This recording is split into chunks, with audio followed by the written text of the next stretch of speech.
Tips on how to become content creator for education.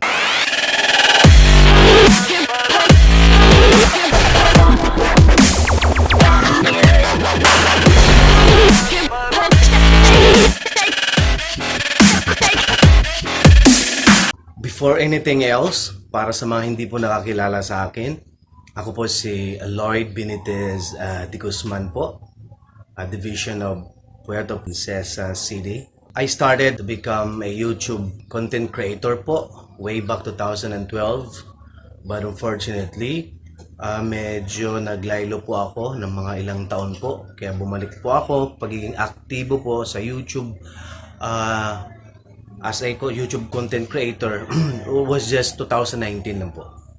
I am focusing more on education hanggang ngayon po. But still, my niche is all about entertainment po at saka education. Okay. I am an admin of DepEd Open Educational Resources that today it has 182,000 members. Okay? And nationwide po yun. So, I am thankful enough for all the active members of my FB group po. Kasi nandyan sila lahat na sumusuporta. Okay, nagtutulungan, sharing. Okay, it's a platform of sharing information po. So, inyong mapapansin sa grupo po ay makikita mo doon na nagpapalitan po ng nag-share sila ng mga skills din po. Okay?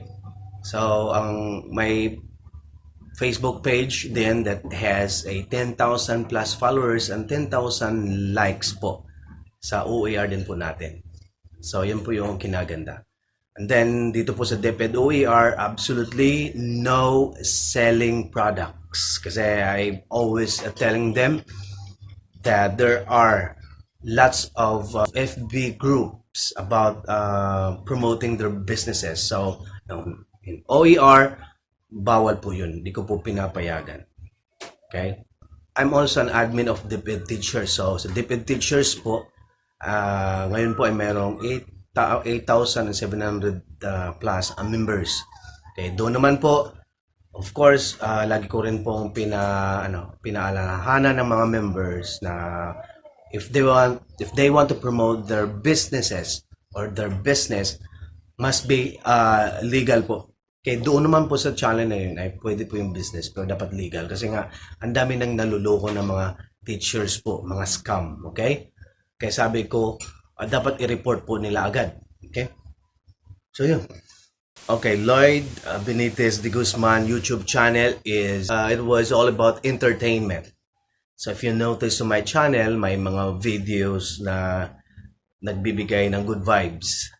And then, there was only 2019 when I started to have a content about education. So, unang mga video ko po doon ay yung assembly, at saka disassembly ang computer system. And then it was just this year, January 2020, when I started to have a video tutorial about OER, Open Educational Resources. Yung mga po, basic at saka advanced na skills po. So, yun. I'll not only be focusing on education, but of course, entertainment po. That I'm pretty sure na kayo po ay may natutunan sa aking channel at the same time na-entertain din po. Okay, mga ka-OER, tell something about my channel. Okay, actually my channel is at first these are all about entertainment channel, but later it was just 2019 when I started to have a content that is related to education, especially mga video tutorial po. So ito po yung mga unang mga video ko about disassembly at saka assembly computer system. And then it was just 2020 on January when I started making videos about OER or Open Educational Resources po. Mga basic, advanced na mga tutorial. Okay. Number 2, what motivates you to become YouTube content creator or influencer? What motivates me to do this is my passion to teach and share my knowledge about education, especially mga tutorial po, because I believe na marami pa pong mga kaguruan, hindi lang po about sa mga teachers, pati sa mga tao po na gustong matuto po ng mga online digital skills. Third, tips on how to become content creator for education. Okay, my tips for those who want to become content creator for education or even influencer, simple lang po. Ang tips ko po ay, of course, first, you must be creative enough to present your video tutorial. Dapat po malinaw po na video, kasi importante po yun. Dapat kitang-kita po yung inyong mga ginagawa. Gawing simple. Gaya na nga ng mga tutorial ko po, sinasabi ko nga, pinasimpleng tutorial. Kasi, ang dami pong mga tao ngayon na gustong matuto and yet, pag napanood nila sa YouTube yung mga tutorial ay napakahirap sundan. Kaya, dapat po, simpleng tutorial. Next, dapat po ang subject ay, ang topic nyo po, or yung tutorial mo po ay talagang practical po na makakatulong po sa kanila. Okay. Next question. Your niche influence your audience? Or how will it make you and your audience happy? Simple lang. My niche is all about not only entertainment but also education.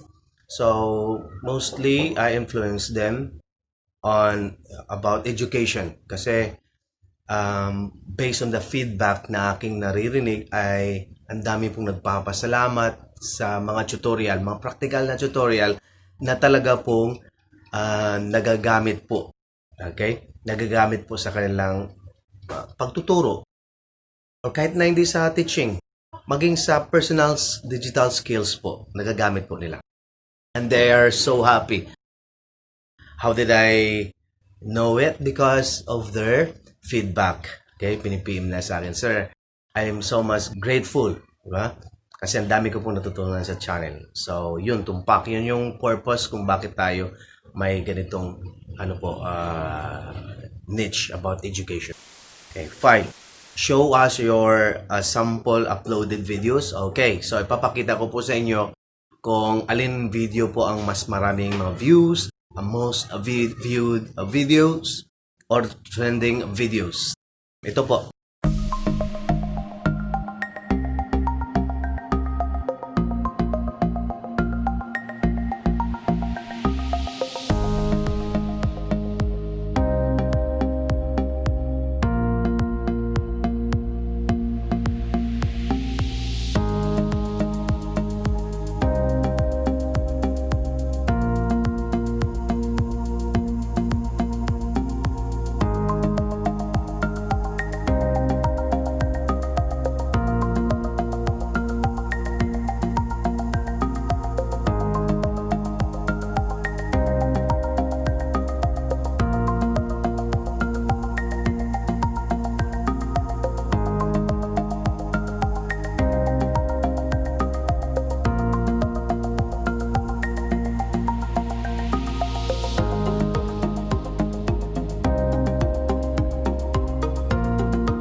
Okay, that's all po. Thank you for watching my video. Sana po ay may natutunan po tayo. See you next video. Keep safe and God bless.